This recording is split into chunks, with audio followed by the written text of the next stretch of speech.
नमस्कार, हर खबर हरियाणा में आपका बहुत बहुत स्वागत है। आपके साथ हाजिर हूं मैं कंचन। शुरुआत करेंगे बुलेटिन की बड़ी खबर के साथ। इस वक्त की बड़ी खबर करनाल से है। आपको बता दें कि मुख्यमंत्री 2 दिन के दौरे पर हैं। मुख्यमंत्री मनोहर लाल 2 दिन के दौरे पर सीएम चीनी मिल का करेंगे उद्घाटन। इस वक्त की बड़ी खबर टीवी स्क्रीन पर। साथ ही यहाँ पर कल सुबह सीएम करेंगे शिलान्यास। करनाल कैथल रोड और यहाँ पर एनडी रोड में करेंगे। तो करनाल 2 दिन के दौरे पर मुख्यमंत्री मनोहर लाल सीएम चीनी मिल का उद्घाटन करेंगे। साथ ही कई छठ पूजा के घाटों का भी उद्घाटन करेंगे। कल सुबह सीएम करेंगे शिलान्यास। साथ ही साथ करनाल कैथल रोड पर यहां पर पहुंचेंगे। 2 दिन के दौरे पर हैं मुख्यमंत्री मनोहर लाल। इस वक्त की बड़ी खबर टीवी स्क्रीन पर। तो साथ ही कई यहां पर छठ घाटों का भी जायजा लेने के लिए पहुंचेंगे, उद्घाटन करेंगे। इस वक्त की बड़ी खबर टीवी स्क्रीन पर। 2 दिन के दौरे पर मुख्यमंत्री मनोहर लाल तो चीनी मिल के 46वें पिराई सत्र का शुभारंभ करेंगे। 263 करोड़ की लागत से बन रहा है चीनी मिल। तो 2 दिनों के दौरे पर मुख्यमंत्री मनोहर लाल 263 करोड़ की लागत से बना है चीनी मिल और 2 दिनों के दौरे पर यहां पर रहेंगे। चीनी मिल का उद्घाटन करेंगे। इसके साथ ही छठ पूजा के घाटों का भी उद्घाटन करेंगे। Karnal Kaithal road ND road का भी शिलान्यास करेंगे। तो 2 दिनों के दौरे पर मुख्यमंत्री मनोहर लाल होंगे। 2 दिनों के दौरे पर साथ ही साथ यहां पर 46वें पिराई सत्र का शुभारंभ करेंगे। 263 करोड़ की लागत से बना है पूरा चीनी मिल। साथ ही करनाल कैथल रोड और एनडी रोड का भी शिलान्यास करेंगे।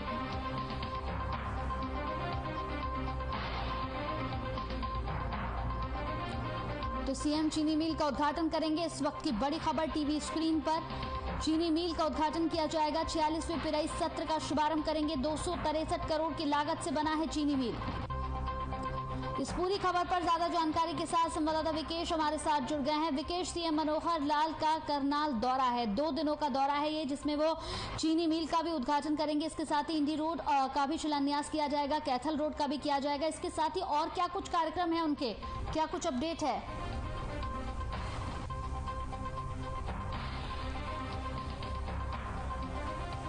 विकेश, आवाज मिल रही है मेरी?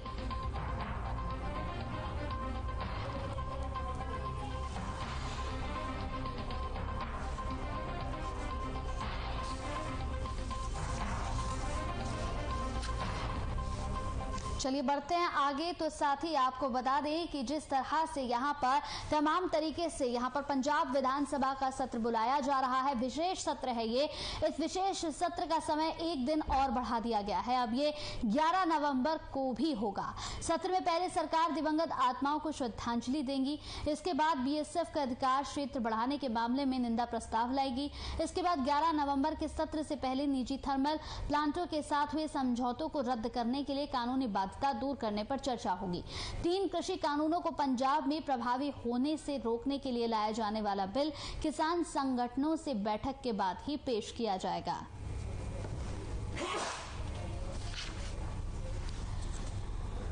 तो पंजाब विधानसभा का विशेष सत्र आज से शुरू होगा। आपको बता दें कि शुरू हो चुका है। इस विशेष सत्र का समय 1 दिन और बढ़ा दिया गया है। अब ये 11 नवंबर को भी होगा। सत्र में पहले सरकार दिवंगत आत्माओं को श्रद्धांजलि देगी। इसके बाद बीएसएफ का अधिकार क्षेत्र बढ़ाने के मामले में निंदा प्रस्ताव लाएगी, जिसके बाद 11 नवंबर के सत्र से पहले निजी थर्मल प्लांटों के साथ हुए समझौते को रद्द करने के लिए कानूनी बाध्यता दूर करने पर भी चर्चा होगी। मुख्यमंत्री चरणजीत सिंह चन्नी बिल या प्रस्ताव लाने से पहले ये तय कर लेना चाहते हैं कि कृषि कानूनों पर किसानों की सहमति रहे और बिजली करार रद्द करने में कोई कानूनी पेचीदा ना पैदा हो। बताते चले कि रविवार को मंत्रिमंडल की बैठक के बाद सब कमेटी की बैठक में इन मुद्दों पर गंभीरता से चर्चा हुई। सरकार की चिंता यह है कि पिछले साल तत्कालीन मुख्यमंत्री कैप्टन अमरिंदर सिंह जो बिल लाए थे, उसे भले ही राज्यपाल ने आगे नहीं भेजा, लेकिन किसान संगठनों ने भी उसे रद्द कर दिया था। इसलिए चन्नी सरकार ये नहीं चाहती है कि इस बार जो बिल लाया जाए उसे किसान संगठन ही नकार दे। इसलिए पहले किसान संगठनों के साथ बैठक की जाएगी। उनसे विचार विमर्श के बाद ही विधानसभा में बिल लाया जाएगा। थर्मल प्लांट समझौते पर यहां पर पेचीदगी देखी जा रही है। दोबारा से तैयार होगा श्वेत पत्र। साथ ही साथ सत्र में हंगामे के भी यहां पर आसार थोड़े बहुत हैं। सत्र में हंगामा हो सकता है, जिसमें 3 यहां पर कृषि कानूनों को निरस्त करने संबंधी मांग पर प्रस्ताव लाया जाएगा। इसके साथ ही केंद्र की उस अधिसूचना को वापस लेने के लिए भी प्रस्ताव रखा जाएगा, जिसमें बीएसएफ के यहां पर जुडिक्शन का विस्तार किया गया है। हालांकि पंजाब में विपक्षी शिरोमणि अकाली दल और सत्तारूढ़ कांग्रेस सिख विरोधी दंगों और बेअदबी के मामले पर पहले से ही आमने सामने हैं।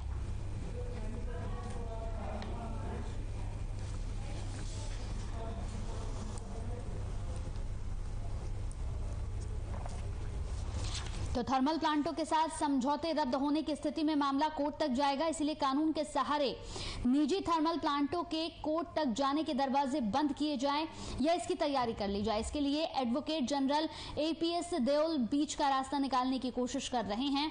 आपको बता दें कि यह सत्र काफी अहम माना जा रहा है और उसका 1 दिन और बढ़ा दिया गया है।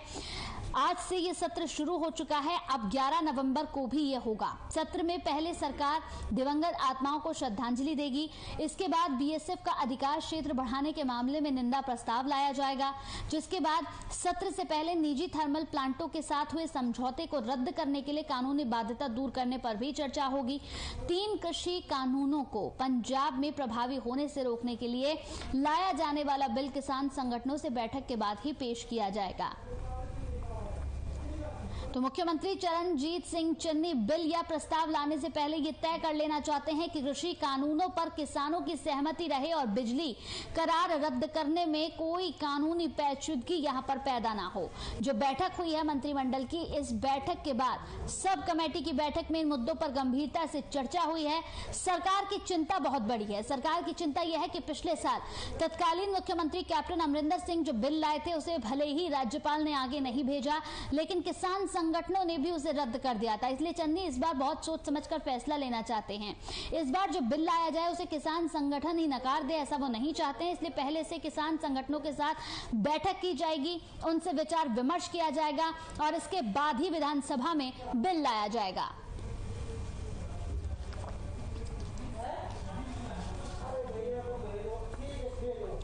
तो थर्मल प्लांटों के साथ समझौते रद्द होने की स्थिति में मामला कोर्ट तक भी जा सकता है। जी हां, इसलिए कानून के सहारे ही निजी थर्मल प्लांटों के कोर्ट तक ना जाने के दरवाजे बंद किए जाएं या इसकी तैयारी कर ली जाए।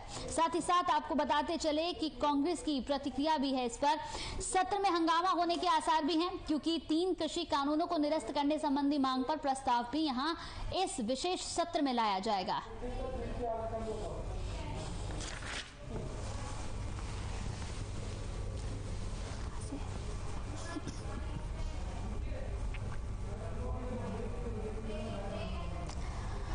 चलिए इसी बीच इस वक्त की एक और बड़ी खबर आ रही है भिवानी से। इस वक्त की बड़ी खबर टीवी स्क्रीन पर भिवानी से जमीनी विवाद को लेकर हत्या। इस वक्त की बड़ी खबर, एक बुजुर्ग महिला की हत्या कर दी गई है। बेटे ने ससुराल पक्ष पर लगाया है आरोप। पुलिस मामले की जांच में जुटी। तो इस वक्त की बड़ी खबर टीवी स्क्रीन पर भिवानी से। इस वक्त की बड़ी खबर, जमीनी विवाद को लेकर हत्या की गई है। एक बुजुर्ग महिला की हत्या की गई है। बेटे ने ससुराल पक्ष पर यहां आरोप लगाया है। पुलिस मामले की जांच पड़ताल में जुट चुकी है। पुलिस इस पूरे मामले पर लगातार जांच कर रही है। बड़ी खबर इस वक्त की टीवी स्क्रीन पर।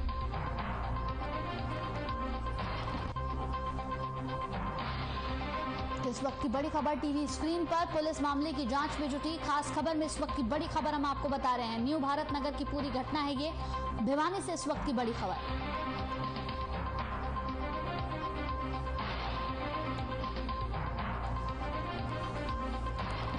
तो बेटे ने ससुराल पक्ष पर आरोप लगाया है, इस वक्त की बड़ी खबर।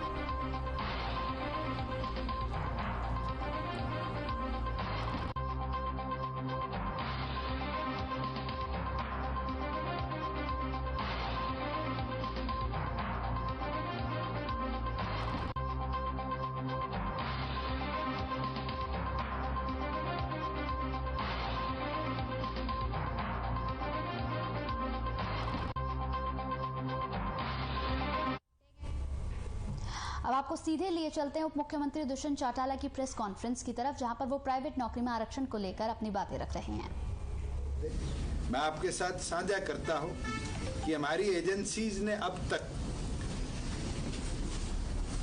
89 8,900 करोड़ रुपया पैडी का किसानों के खाते में ट्रांसफर करने का काम किया है। और साथ में भावांतर भरपाई योजना में जो इस बार किसानों को हमने 600 रुपए प्रति कुंटल बाजरे के देने का काम किया। लगभग तमाम किसानों के खाते में डीबीटी कर 394 करोड़ रुपया हमने किसानों के खाते में ट्रांसफर करने का काम किया है।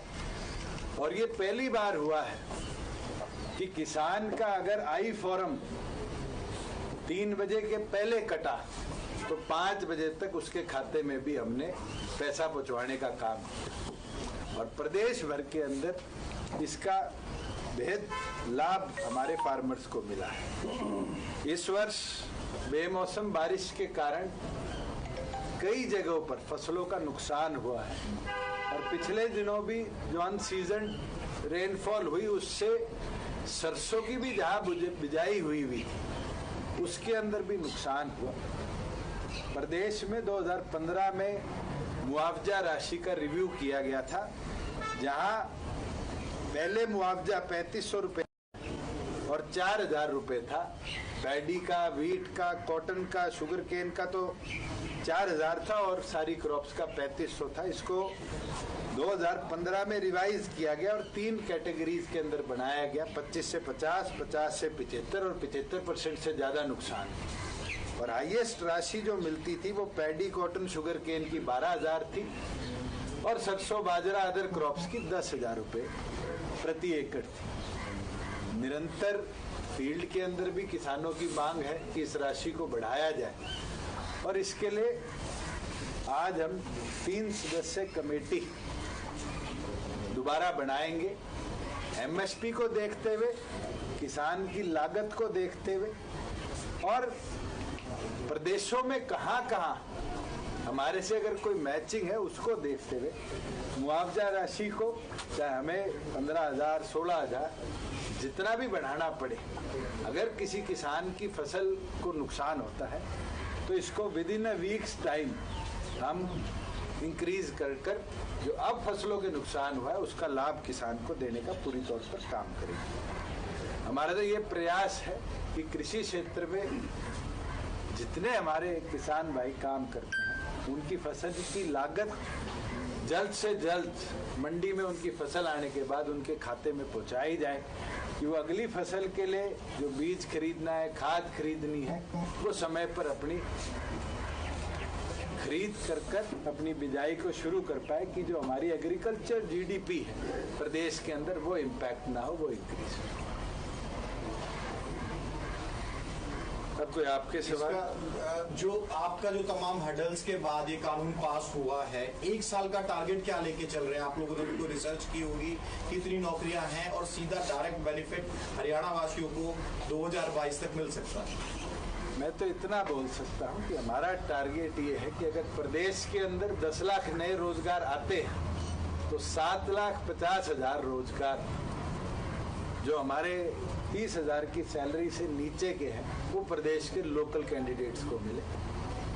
टारगेट यही है कि कोई भी रोजगार नया आएगा उसमें 3/4 जो हिस्सेदारी है वो हरियाणा प्रदेश के पढ़े लिखे शिक्षित युवा लड़कों और लड़कियों को मिले। सर, इंडस्ट्री के लिए कब तक डिसाइड कर लेंगे? आपने कहा सर्वे चल रहा है, लेकिन कितना टाइम लगेगा? नहीं, इंडस्ट्री को खुद रजिस्टर करना पड़ेगा। पैरेलली हमारा भी सर्वे चल रहा है कि कितनी ऐसी इंडस्ट्रीज प्रदेश में है। जैसे फरीदाबाद का सर्वे हुआ, उस सर्वे के अंदर कई ऐसी इंडस्ट्रीज सामने आई जो आज तक कभी रजिस्टर्ड ही नहीं थी, मगर हमने रजिस्टर करवाने का काम किया। अभी यमुनानगर का सर्वे चल रहा है, अभी रोहतक का सर्वे चल रहा है और अम्बाड़ा का सर्वे चल रहा है। और हमारा प्रयास है गुड़गांव के साथ मानेसर, आज हमारा बावल रेवाड़ी का क्षेत्र, आज झज्जर, आज पानीपत, सोनीपत, ये इंडस्ट्रियल हब बन चुके हैं। इनका भी जल्द से जल्द हम सर्वे कराएं। मगर हम पोर्टल 1 वर्ष पहले पूरे प्रदेश की तमाम इंडस्ट्री के लिए हमने खोल दिया था और उसके अंदर भी इंडिपेंडेंटली 16,000 से ऊपर इंडस्ट्री ने अपने आप को रजिस्टर कराने का काम किया। दुष्यंत जी, आपने कई बदलाव किए। एक ये जिला वाइज क्या रहेगा? पहले आपने कहा था कि एक जिले से 10 जो कर्मचारी हैं वही रखे जा सकेंगे, और दूसरा सवाल इससे जुड़ा हुआ, जो आय सीमा आपने घटा दी 50 से 30,000, इससे तो फिर बहुत सारे जो जॉब अपॉर्चुनिटी थी वो चले जाएंगे, क्योंकि ये तो पहली चीज किसी एम्प्लॉयर के ऊपर ये दबाव नहीं है कि आपने एक जिले के ही सारे 75% एम्प्लॉयज लेने हैं। हमने एम्प्लॉयर पे छोड़ा है कि अगर वो रिस्ट्रिक्ट करना चाहे तो वो किसी भी डिस्ट्रिक्ट के अगर युवा ज्यादा अप्लाई करते तो वो उनको 10% पे अपनी इच्छा से रिस्ट्रिक्ट कर सकते। कम से कम 10% तो लेना ही पड़ेगा अगर एप्लीकेंट्स हैं। हम तो उम्मीद करते हैं कि 75 नहीं 100% ही लोकल एम्प्लॉयमेंट बनती रहे। हम अपने युवा साथियों को उस लेवल पर स्किल कर पाए कि वो जाकर प्रत्येक रोजगार में अपनी हिस्सेदारी सुनिश्चित कर पाए। मगर पिछले वर्षों में एक ऐसी ग्लास सीलिंग हमने देखी है, चाहे वो हीरो होंडा के अंदर 2008 में जो तोड़फोड़ हुई थी, चाहे मारुति के अंदर 2009 में जो घटना हुई थी, कि बड़ी कंपनीज ने धीरे धीरे कर एक ग्लास सीलिंग अंग्रेजी में कहते हैं, पर्दा लगा दिया था कि एप्लीकेंट कुछ भी लेकर किसी क्वालिफिकेशन को भी लेकर आए, अगर वो लोकल था तो कहीं ना कहीं उस पर प्रतिबंध था। इससे वो अपॉर्चुनिटी पढ़े लिखे युवा को मिलेगी कि वो जाकर अपनी हिस्सेदारी को सुनिश्चित कर पाए। सैलरी सीमा क्योंकि टेक्निकल जॉब हरियाणा प्रदेश के जूनियर इंजीनियर का जो है वो 31,000 उसकी ग्रॉस सैलरी है अगर वो फर्स्ट टाइम एम्प्लॉय होता है।